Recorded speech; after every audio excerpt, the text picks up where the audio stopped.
नमस्कार। आप सभी लोगों को प्रस्तुत है मालती जोशी जी की कहानी पिता। तो आइए सुनते हैं सत्य और यथार्थ को दर्शाती हुई कहानी पिता। पिता नहीं रहे। बाबा, बाबूजी, डैडी, पापा कुछ भी नहीं। जब भी जिक्र हुआ है सिर्फ पिता ही कहा गया है। पिताजी भी नहीं, शायद उतने सम्मान के भी वे अधिकारी नहीं थे। नानी तो हमेशा बाप ही कहती रही। सुमी का बाप उस घर का सबसे चर्चित और तिरस्कृत मुहावरा था। तो पिता नहीं रहे। उनकी मृत्यु का समाचार ऐसे समय आया जब हम लोग उनके अस्तित्व को करीब करीब भूल ही चुके थे। न चाहते हुए भी मेरे शांत जीवन सागर में कुछ तरंगें, कुछ हिलोरें आ गईं। मैं बेवजह उदास हो गई। यूं उदास होने के लिए पिता की मृत्यु एक खासी वजह थी, पर उस तरह का रिश्ता तो हम लोगों के बीच कभी रहा ही नहीं। मुझे तो उनकी शक्ल तक याद नहीं है, फिर भी मन उदास हो गया। शायद इसलिए कि इस दुखद समाचार को मन उस आंतरिकता के साथ ग्रहण नहीं कर रहा जो कि एक बेटी के लिए जायज़ है। मैं अन्यमनस्क सी हो रही थी और डर भी रही थी कि अगर शाम तक मेरा मूड ठीक नहीं हुआ तो साहब बहादुर घर आते ही शुरू हो जाएंगे। परेशान सी लग रही हो, क्या बात है? कुछ भी तो नहीं। मम्मी वगैरह सब ठीक तो हैं ना? अभी इतवार को ही तो दीदी का फ़ोन आया था। फिर क्या बात है? चेहरा इतना उतरा हुआ क्यों है? कुछ नहीं, बस थक गई हूँ। आजकल जल्दी थक जाती हूँ। चलो चेकअप करवा लेते हैं। नहीं, अभी उतनी नौबत नहीं आई है। मैं तंग आकर कहती हूँ, तब जाकर यह जिरह बंद होती है। गुस्सा आता है कि जरा सी बात भी इनकी नज़रों से नहीं छिपती। कई बार तो चिढ़कर कह देती हूँ, क्या मुसीबत है, इस घर में कोई मन भरकर उदास भी नहीं हो सकता। उदास होने पर पाबंदी नहीं है डार्लिंग, ये मुझे अपने पास खींच कर कहते हैं। I just want to share it and I want to enjoy it all by myself. वो हंस देते हैं, एकदम स्वच्छ निर्मल हंसी। और हंसने की तो बात है ही। उदासी भी कोई इंजॉय करने की चीज़ है। उन्हें दुख होता है, हैरत होती है कि सुख के इस अथाह सागर में भी मैं दुख के कण कहाँ से बीन लेती हूँ। इसलिए शुरू हो जाते हैं। मम्मी की याद आ रही है, शुभम का रिजल्ट आया है, सगुन ने दिन भर बहुत परेशान किया। मतलब यह कि उदास हो तो कारण बताओ। इस कारण बताओ नोटिस पर मैं खींच जाती हूँ। पति का इतना अधिक संवेदनशील होना भी भार लगने लगता है। और मम्मी को हमेशा यह शिकायत रही कि उनके पति के पास संवेदना नाम को भी नहीं थी। हज दर्जे का आत्मकेंद्रित व्यक्ति था वह, दूसरों के सुख दुख से एकदम अनजान। घर उनका था, वे स्वामी थे। मम्मी पत्नी कम, नौकरानी ज़्यादा थी। नौकरानी जिसे तनख्वाह न देनी पड़ती हो। मेज संवारने से लेकर सेज संवारने तक का हर काम खुशी खुशी करना उनका फर्ज था। पति के जूते तक उन्हें उतारने होते थे, साफ करने होते थे, जबकि वे खुद पैर की जूती से ज़्यादा कुछ नहीं थी। यह जुमला बराबर उन पर फेंका जाता था। पैर की जूती जब चाहा पहन लिया, जब चाहा उतार दिया। शेष समय घर के कोने में पड़ी रहने को अभिशप्त। MA PhD मेरी माँ कैसे और क्यों यह सब सहन कर गई, सोचकर आश्चर्य होता है। पर सहने की भी एक सीमा होती है।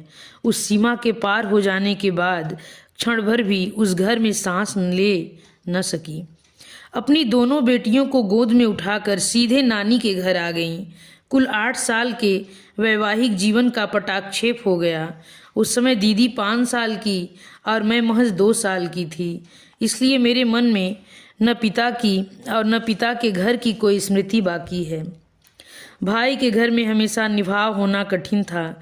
मम्मी इस बात को जानती थीं, इसलिए सुविधा और संयोग जुड़ते ही उन्होंने अपना स्थानांतरण भोपाल करवा लिया। आते समय नानी को भी साथ लेती आईं ताकि उनके भरोसे लड़कियों को छोड़कर निश्चिंतता से नौकरी कर सकें।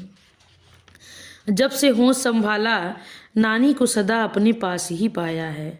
मम्मी की व्यथा कथा भी उन्हीं से सुनी है, नहीं तो मम्मी ने तो बच्चों के सामने वह अध्याय कभी खोला ही नहीं। न कभी पिता की निंदा की न उन्हें याद किया। नानी ही जब तब उन्हें कोसने लगती तो वह थके स्वर में कहती, अब रहने दो अम्मा, तुम अपनी जुबान क्यों गंदी करती हो। नानी कहती, लली मेरी जान जलती है, तभी न गालियाँ निकलती हैं। मरे ने मेरी सोन चिड़ैया की जिनगानी मिट्टी कर दी। बाप के रहते बेटियां अनाथ हो गईं। नानी का जब मूड खराब होता तो उन रिश्तेदारों की भी शामत आ जाती जिन्होंने यह संबंध सुझाया था। मरों ने हवा तक नहीं लगने दी कि लड़के का चलन ठीक नहीं है। पता नहीं किस जन्म की दुश्मनी निकाली थी। ईश्वर करे उनकी बेटियों को भी ऐसा ही नरक नसीब हो। नानी किसी तरह चुप न होती तो मम्मी मुझे खींच कर दूसरे कमरे में ले जाती और कहानी सुनाने लगती। मैं बड़ी बड़ी आँखों से मम्मी को देखते हुए दूसरे ही कहानी बुनने लगती। उस कहानी में न राजा रानी होते न परियां होती। उन कहानियों में अनजान आदमी राक्षस या दैत्य की शक्ल में होता और मेरी नाजुक सी गुड़िया सी माँ चुपचाप उसके अत्याचार बर्दाश्त कर रही होती। बचपन में पिता की कल्पना मैंने हमेशा दैत्य के रूप में ही की, पर जब कुछ बड़ी हुई तो उन्हें मानवाकार देने की कोशिश की, पर कल्पना में कोई चित्र भी नहीं उभरता था। जैसे जैसे समझ आती गई कुछ वाक्य पर मन अंकित होते गए। निम्मी बिल्कुल अपने पिता पर गई है। नाक, नक्श, रंग, रूप, कद काठी बिल्कुल वही है। फिर नानी उस चित्र में रंग भर देती। अरे स्वभाव भी बिल्कुल वैसा ही है, एक नंबर की जिद्दी नक चढ़ी है। सुमी एकदम गऊ है, बिल्कुल अपनी माँ जैसी। यह मरी तो हूबहू बाप का नमूना है। मतलब पिता ऊंचे कद्दवार, सांवले, तीखे नए नक्श वाले जिद्दी इंसान थे, जबकि मम्मी नाजुक सी, गोरी सी, सौम्य प्रवृत्ति वाली महिला थी। लोग कहते हैं ईश्वर जानबूझकर ऐसे जोड़े बनाता है ताकि संतुलन बना रहे, दोनों एक दूसरे के पूरक हो जाएं। फिर इन लोगों की निभी क्यों नहीं? क्या गड़बड़ हो गई? कभी कभी दीदी से मनुहार करती, दीदी बताओ ना अपने पिता कैसे थे, तुम तो उस समय काफ़ी बड़ी थी ना। दीदी अपने स्वभाव के विपरीत मुझे एकदम झिड़क देती, मेरा दिमाग मत चाटो, मुझे कुछ भी याद नहीं है, न ही मैं इसकी कोई ज़रूरत महसूस करती हूँ। फिर धीरे से कहती, दूसरी बेटी पैदा करने के अपराध में उन्होंने मम्मी को जो अमानुषिक यातनाएं दी हैं मुझे सिर्फ वही याद है। दूसरी बेटी मतलब मैं? हाँ तुम। और प्लीज़ अब इस प्रसंग को यहीं समाप्त करो। दीदी दोनों हाथों से सिर पकड़कर कहती कि वह एक बुरा सपना था जिसे वे भूलना चाहती हैं। दोनों हाथों में सिर थामे दीदी मुझे बिल्कुल मम्मी की टू कॉपी लगती। मुझे कभी कभी बहुत दुख होता, मैं उन जैसी क्यों नहीं हुई, नाजुक छुई मुई सी। नानी कहती, ताड़ सी लंबी हो रही है, दूल्हा कहाँ से आएगा इसके लिए। लेकिन आश्चर्य, दूल्हा मेरे लिए ही आया। दीदी अनब्याही रह गईं। खैर रिश्ते तो उनके लिए बहुत आए, लोग तो 5 कपड़ों में ब्याह कर ले जाने को तैयार थे, पर दीदी को विवाह के नाम से ही चिढ़ हो गई थी। बचपन के जो दृश्य दुःस्वप्न की तरह उनके मन पर अंकित हो गए थे, उनसे वे कभी मुक्त नहीं हो पाईं। डॉक्टर होते ही वे आगे की पढ़ाई के लिए अमेरिका चली गईं और वहीं बस गईं। दीदी के जाने के बाद मम्मी एकदम अकेली पड़ गईं। कुछ तो नानी की मृत्यु ने ही उन्हें तोड़ दिया था। दीदी के जाने के बाद तो एकदम ही गुमसुम हो गईं। दीदी के साथ उनके अंतरंग संबंध थे, उस तरह से वे मुझसे कभी जुड़ नहीं पाईं। शायद मुझ में अपने पति की प्रतिछाया देखती हूँ या कि मेरे स्वभाव में ही कुछ खोट रहा हो, पर वे हमेशा मुझसे छिटकती ही रहीं। बल्कि उनकी अपेक्षा मैं नानी की अधिक निकट थी। नानी ने कभी सीधे मुंह बात नहीं की, पर उनका प्यार गालियों में ही उमड़ पड़ता था। नानी की मृत्यु के बाद मम्मी ही नहीं, मैं भी बहुत अकेली पड़ गई थी। जीवन के उस सूनेपन को भरने में अजीत ने बहुत मदद की। यह सचमुच मेरा सौभाग्य था कि जिस समय मन सहारे के लिए भटक रहा था, अजीत सामने पड़ गए। नहीं तो मैं किसी के भी कंधे पर सिर रख कर रोने पर आमादा थी। मुझे तो आज भी इस संयोग पर गर्व और आश्चर्य होता है कि उन दिनों अजीत से मुलाकात हो गई। एक दिन मम्मी से परिचय करवाने के लिए मैं उन्हें घर ले आई। मैं चाय बनाने भीतर आई तो मम्मी भी मेरे पीछे पीछे चली आई। बोली, निम्मी, यह लड़का तुम्हारा मित्र ही है या और कुछ है? अभी तो सिर्फ मित्र ही है, बाद में शायद और कुछ या बहुत कुछ बन जाए। वे पुनः बाहर जाकर बैठ गईं और चाय के दौरान उन्होंने बहुत सहज भाव से कहा, अजीत, नमिता ने शायद तुम्हें बताया होगा कि मैं और उसके पिता वर्षों से अलग हैं। उसके जेहन में तो शायद उनकी कोई तस्वीर भी नहीं होगी, क्योंकि उस समय वह बहुत छोटी थी। नमिता ने मुझे नहीं बताया, शायद कभी जिक्र ही नहीं चला। और आप भी मुझे यह सब क्यों बता रही हैं? इससे क्या फ़र्क पड़ता है? फ़र्क पड़ता है इस तथ्य को जब तुम जान लोगे तब तुम्हें उसे समझने में आसानी होगी। तुम्हें शायद पता नहीं है कि जो बच्चे सिंगल पेरेंट द्वारा पाले जाते हैं थोड़े अलग होते हैं। वे ज़्यादा भावुक, ज़्यादा संवेदनशील, ज़्यादा गुस्सैल या ज़्यादा जिद्दी होते हैं। इसलिए अगर नमिता के स्वभाव में तुम्हें कुछ अस्वाभाविक लगे तो ज़रा सब्र से काम लेना, उसकी बैकग्राउंड समझने की कोशिश करना। मम्मी के इस आग्रह को हम दोनों ही नहीं समझ पा रहे थे। सब कुछ बड़ा अप्रासंगिक लग रहा था, पर बाद में उसकी सार्थकता समझ में आई। मम्मी जान गई थी कि यह रिश्ता बहुत दूर तक जाएगा, इसलिए भूमिका बांध रही थीं। जैसे ही अजीत की ओर से प्रस्ताव आया, उन्होंने फौरन हाँ कर दी। वे मानसिक रूप से अपने को तैयार कर चुकी थीं। उन्होंने दीदी की शादी का जिक्र भी नहीं छेड़ा। अजीत के माता पिता से भी उन्होंने कोई बात नहीं छिपाई, बल्कि उनसे कह दिया कि मेरी बेटी का यह पक्ष कमज़ोर है, कृपया इसे लेकर कोई तानाकासी न करें, नहीं तो वह सहन नहीं कर पाएगी। अजीत तो सज्जन हैं ही, उनके माता पिता भी बड़े गंभीर किस्म के हैं। शादी में मेरे पिता की अनुपस्थिति को उन्होंने नज़रअंदाज कर दिया। रिश्तेदारों ने कानाफूसी की भी होगी तो पता नहीं, मुझ तक कोई बात नहीं पहुंची। विदा के समय सभी माएँ अपनी बेटियों को सीख देती हैं। मेरी माँ ने भी दी। कहा, निम्मो, अब थोड़ा अपने स्वभाव को मोल्ड करो, अपनी जबान पर काबू करना सीखो। मैं तो औरत थी, फिर भी सह नहीं पाई थी। अजीत लाख सज्जन है पर पुरुष है, उसके सब्र की परीक्षा मत लेना। शुभम के जन्म पर मुझसे भी ज़्यादा मम्मी खुश थीं। चल, तूने एक बड़ी लड़ाई जीत ली। कैसे? कम से कम बेटी जनसे का दोष तो तुझ पर नहीं लगेगा, और मैं भी एक तरह से बरी हो गई। नहीं तो कहने को हो जाता, माँ की कोख में भी बेटियां ही थीं। बेटी भी इतिहास दोहरा रही है। उस समय मैंने जाना कि इस लांछन का घाव उनके अवचेतन में अब भी ताज़ा है। 2 साल पहले एक फ़ोन आया था। दीदी उन दिनों US से आई हुई थी। उनसे मिलने मैं भी मम्मी के पास पहुंच गई थी।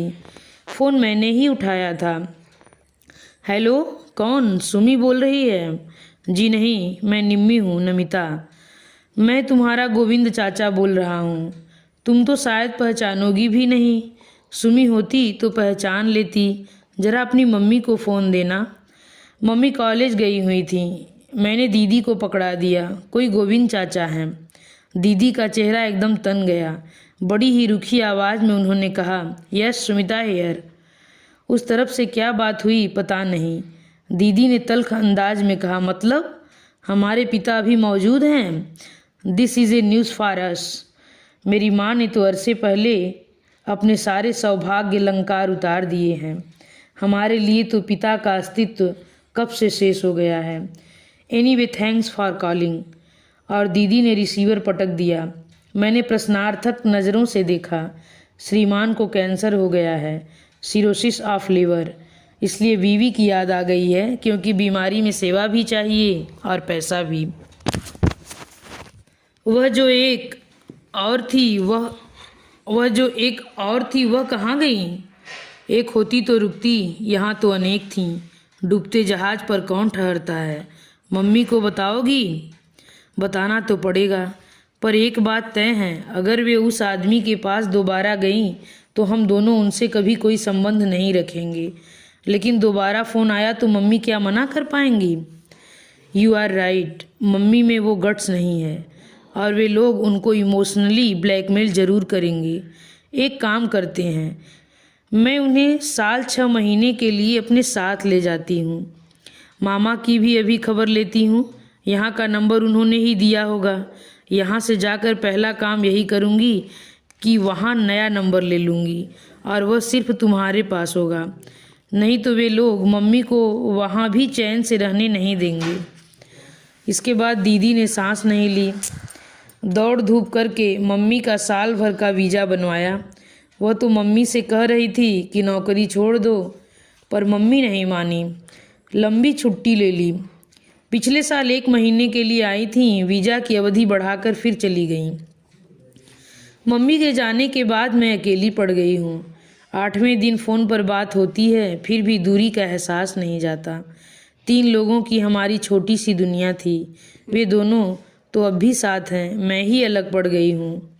मम्मी से शिकायत करती हूँ तो वह हंस देती हैं, पगली तुम्हें अब हमारी ज़रूरत क्या है? तुम्हारी तो अब अपनी अलग दुनिया है, तुम्हें तो अब हमारी याद भी नहीं आनी चाहिए।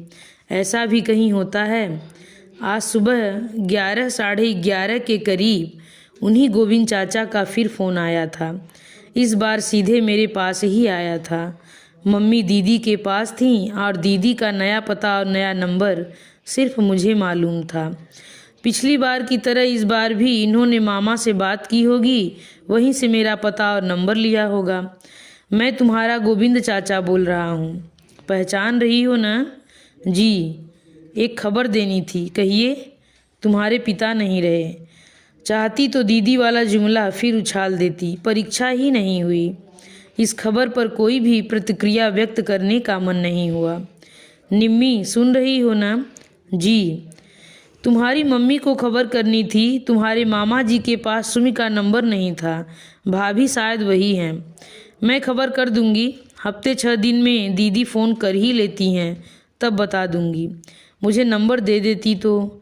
ऐसा भी क्या जल्दी है? 2 दिन बाद भी पता लगेगा तो क्या फ़र्क पड़ेगा?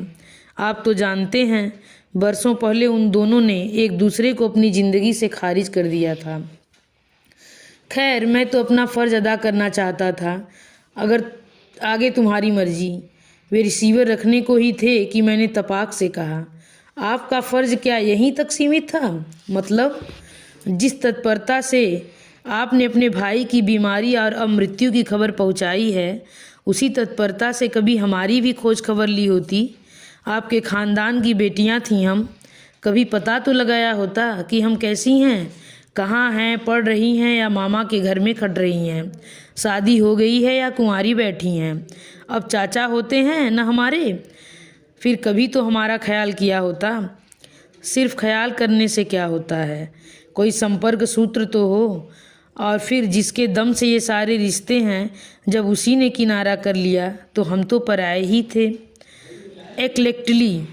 और अब तो वह महीन सा रिश्ता भी ख़त्म हो गया, इसलिए गुड बाय। मैंने रिसीवर इतनी ज़ोर से पटका कि उन्हें पता चल गया होगा कि मेरे मन में कितना आक्रोश है। गुस्से से मेरे आंसू निकल आए थे।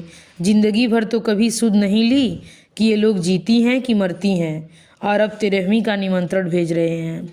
गुस्सा सिर्फ उनके ऊपर ही नहीं था, अपने आप पर भी था। उनसे इतनी बात करने की ज़रूरत ही क्या थी? दीदी ने कितनी ग्रेसफुली उन्हें एक बार में ही निपटा दिया था। मुझ बेवकूफ़ को अपनी भड़ास निकालने का यही मौका मिला। मेरे आक्रोश के पीछे से झांकता मेरा उदास, एकाकी, निरानंद, अभावग्रस्त बचपन उन्होंने ज़रूर देख लिया होगा। अपने दुखों को इस तरह विज्ञापित करने की क्या ज़रूरत थी? यह तो एक तरह से मैंने मम्मी का अपमान ही कर दिया, उनकी सारी तपस्या पर पानी फेर दिया। पता नहीं कितनी देर तक मैं अपने को कोसती रही, हिलक हिलक कर रोती रही। शाम को रोज़ की तरह मुंह हाथ धोकर मैंने कपड़े बदल दिए थे, फिर भी इन्होंने आते ही मेरी चोरी पकड़ ली। क्या बात है, लगता है दिन भर रोती ही रही हो। मैं एकदम फट पड़ी। तुम CID में भर्ती क्यों नहीं हो जाते? बेकार दफ्तर की फाइलों में अपनी प्रतिभा जाया कर रहे हो। Thanks for the compliments madam, पर आपका चेहरा इतना पारदर्शी है कि कोई अंधा भी उसे पढ़ सकता है। मैं तो फिर भी 2 आंखें रखता हूँ। किचन में एक गिलास भी टूट जाता है तो मुझे पता चल जाता है। टेलर अगर तुम्हारा ब्लाउज बिगाड़ देता है तो मैं जान जाता हूँ। आज तो सचमुच कोई गंभीर बात हुई है, क्योंकि तुम दिन भर रोती रही हो। ठीक कह रहा हूँ ना? रोने पर पाबंदी है? कोई पाबंदी नहीं है, पर पूछना तो मेरा फ़र्ज है न, पति हूँ तुम्हारा। मन हुआ चीख कर कह दूँ, भाड़ में गया तुम्हारा फ़र्ज, प्लीज़ लीव मी अलोन। पर मम्मी की सीख याद आ गई जो उन्होंने सगाई पर, शादी पर अमेरिका जाते हुए दी थी। कहा था, निम्मी अपनी ज़बान पर, अपने गुस्से पर काबू रखो। ये छोटी छोटी बातें ही गृहस्थी में दरार पैदा करती हैं। माना कि अजीत बहुत सज्जन है, सहनशील है, पर चंदन भी कभी कभी आग पकड़ लेता है। इसलिए कहती हूँ, अपने लिए, अपने बच्चों के लिए थोड़ा जब्त करना सीखो। मम्मी की याद से ही मेरा गुस्सा ठंडा पड़ गया और मैंने सूखी हंसी हंस कर कहा, फ़र्ज पूरा हो गया श्रीमान जी, अब थोड़ा चाय नाश्ता हो जाए। सौभाग्य से उसी समय बच्चे भी आया के साथ घूमकर वापस लौट आए। माहौल एकदम खुशगवार हो गया। रात का खाना भी उसी प्रसन्न वातावरण में हुआ। उस रात टीवी खोलने का मन नहीं हुआ। शगुन को थपकते हुए मैं बरामदे में आ बैठी। ये भी सामने वाली कुर्सी पर बैठ गए। शुभम उनकी गोद में चढ़ बैठा। दोनों बच्चे नींदियाए हुए थे। सोने में 10 मिनट भी नहीं लगे। हम लोग थोड़ी देर इधर उधर की बातें करते रहे। फिर मैंने एकाएक कहा, आप शाम को ठीक कह रहे थे, आज एक गंभीर बात हो गई है। क्या? मेरे पिता नहीं रहे। ओह, उन्होंने कहा और चुप हो गए। शायद सोच रहे होंगे कि सांत्वना में क्या कहूँ, या फिर सांत्वना दूँ भी कि नहीं। बड़ी देर बाद बोले, तुम्हारी मम्मी ने मना किया था, इसलिए आज तक मैंने कभी उनका जिक्र नहीं छेड़ा, लेकिन आज अगर चाहो तो उनके बारे में बात कर सकती हो, मन हल्का हो जाएगा। बात करने को है ही क्या, मैंने कैसेले स्वर में कहा। मुझे तो उनकी शक्ल तक याद नहीं। कुल जमा 2 साल की थी मैं जब मम्मी ने घर छोड़ा था। उसके बाद कभी देखा नहीं, न बस सुना ही सुना, और जो कुछ सुना उससे आहत ही हुई। फिर भी पिता तो पिता ही होते हैं, अनजाने अनचाहे उनसे एक तार जुड़ा रहता है। नहीं तो तुम रोती क्यों? आप गलत समझ रहे हैं। मैं पिता के लिए नहीं रोई थी, मैं तो अपने लिए रोई थी। मैं उस प्यार, दुलार, सुकून और सुरक्षा के लिए रोई थी जो हर बच्चे का जायज़ हक होता है, पर वह मुझे नहीं मिला। एक गरीब का बेटा भी अपनी झोपड़ी में सुरक्षित महसूस करता है, अपनों के बीच सिर उठाकर चलता है, क्योंकि उसके सिर पर बाप का साया होता है। हम तो पिता के रहते भी अनाथ थे। मामा की विशाल हवेली में भी अकिंचन, असहाय और बदहाल थे। मामा हमें मजबूरी में पाल रहे थे, पर उनके बच्चों को हम फूटी आंख नहीं भाते थे। हमें अपमानित करने का एक भी मौका वे लोग नहीं छोड़ते थे। हम लोग न अपनी पसंद का पहन ओढ़ सकते थे, न मन भर कर खा पी सकते थे।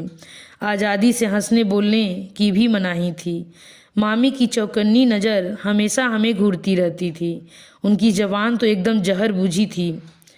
वे हमें कभी नहीं भूलने देती थी कि हम तीनों उनके टुकड़ों पर पल रहे थे। दीदी तो फिर भी समझदार थी, पर मैं अक्सर जिद पर आ जाती। तब वे हाथ नचा नचा कर कहती, बाप के घर से क्या बांध कर लाई थी जो मांग रही हो। मम्मी कुछ कहने जाती तो तांडव शुरू कर देती। सबको सुना कर कहती, ऐसा स्वभाव था तभी तो ससुराल में नहीं बनी, अब यहाँ हमारी छाती पर मूंग दलने आ गई हैं महारानी। मेरे बच्चों के मुंह का कौर छीन गया। यूँ तो मम्मी कॉलेज में नौकरी कर रही थी, मामा को अपने हिस्से का खर्च भी दे रही थी, पर मामी को संतोष नहीं था। उन्होंने तो हमारी उपस्थिति ही खटकती थी। नानी एक ही शहर में दूसरा घर लेने की इजाज़त भी नहीं दे रही थी। हार कर मम्मी ने बड़ी मुश्किल से अपना ट्रांसफ़र भोपाल करवा लिया। लड़कियों का साथ था, इसलिए बेटे का महल छोड़कर नानी भी हमारे साथ आ गई और आखिरी दम तक यहीं रहीं, लेकिन अपना खर्च बराबर बेटे से लेती रहीं। कहती, अब आखिरी समय में बेटी की कमाई क्यों खाऊं? उनकी इस बात के पीछे रस्मो रिवाज थे या बेटी की मदद की आकांक्षा, कौन जाने। नानी न होती तो हम लोगों का पता नहीं क्या हाल होता। मैं उन्हें बड़े मनोयोग से अपने बचपन की कहानी सुना रही थी। एकाएक पता नहीं कितनी सारी बातें याद आ गई थीं। अपना अकेलापन, मम्मी के आंसू, पड़ोसियों की तानाकसी, सहेलियों की कानाफूसी, रिश्तेदारों का उपहास। यह भी याद आया कि भोपाल आने के बाद मम्मी ने जब अपने सुहाग चिन्ह उतार दिए थे तो हम लोग कितना सहम गए थे। उनका रूप देखकर नानी तो एकदम बिदक गई थी। मम्मी ने शांत भाव से कहा, अम्मा लोग तरह तरह के सवाल पूछते हैं, किस किस को अपना इतिहास सुनाती फिरूं। लड़कियां भी परेशान होती हैं। वैसे भी ये चीज़ें मेरे सौभाग्य की नहीं, दुर्भाग्य की ही प्रतीक हैं। करवा चौथ या तीज पर भी मम्मी व्रत नहीं रखती थी। नानी को उन्हें समझा दिया था, अम्मा मैं तो एक जन्म में ही भर पाई अम्मा मैं तो एक जन्म में ही भर पाई हूँ। जन्म जन्मांतर के लिए ऐसे पति की कामना तो मैं बिल्कुल ही नहीं कर सकती। बेतरीब सी बातें जैसे जैसे याद आ रही थी मैं सुना रही थी। वर्षों से मन से संचित गुबार लावे की तरह बह निकला था। बिल्कुल रीत जाने के बाद मैं निस्पंद सी कब तक बैठी रही मुझे पता नहीं। कब उन्होंने शुभम को सुलाया, कब शगुन को मेरी गोद से उठा लिया, कब वे उठकर चले गए मालूम ही नहीं पड़ा। हाथ मुँह धोकर जब मैं बेडरूम में पहुंची तो देखा एक बाह पर शुभम और एक बाह पर शगुन को लिए वे सो रहे हैं। दोनों बच्चों ने अपनी बाहें पापा के गले में डाली हुई थीं। नींद में भी दोनों बच्चे एकदम संतुष्ट और आश्वस्त लग रहे थे। मैं निर्निमेष उन्हें देखती रही। क्षण भर के लिए अपने ही बच्चों से मुझे ईर्ष्या हो आई। विधाता ने मुझे इस सुख से वंचित क्यों रखा। फिर से मन में जैसे एक भट्ठी सी सुलगने लगी, पर मैंने जब्त कर लिया। मुझे अपने आप पर शर्म आने लगी। छी, कोई अपने बच्चों से भी जलता है कभी। सो गए क्या, मैंने हौले से पुकारा। वे आंखें खोलकर मुस्कुराए। मैं तो नहीं सोया, पर मेरे ये दोनों हाथ सो गए हैं। ज़रा मदद करोगी। मैंने बच्चों को अलग करना चाहा तो उन्होंने पापा को और कसकर पकड़ लिया। नींद में भी वे अपनी पकड़ ढीली नहीं करना चाहते थे। मैंने अजीत के दोनों हाथ बच्चों के सिर पर रखकर कहा, आज मुझे एक वचन दोगे प्लीज। क्या, मैं चाहे कितनी ही गलतियां करूं, पर उसकी सज़ा तुम मेरे बच्चों को मत देना। अगर बर्दाश्त से बाहर हो जाए तो मुझे छोड़ देना, पर इन बच्चों पर अपना हाथ हमेशा बनाए रखना। प्रॉमिस प्रॉमिस, उन्होंने कहा और मुझे अपनी बाहों में भर लिया। इसी के साथ यह कहानी समाप्त होती। अगर आप लोगों को अच्छी लगी हो तो मेरे चैनल को सब्सक्राइब और वीडियो को लाइक करना मत भूलिएगा। और कमेंट बॉक्स में यह लिख कर बताइए कि ये कहानी आप लोगों को सुनने में कैसी लगी।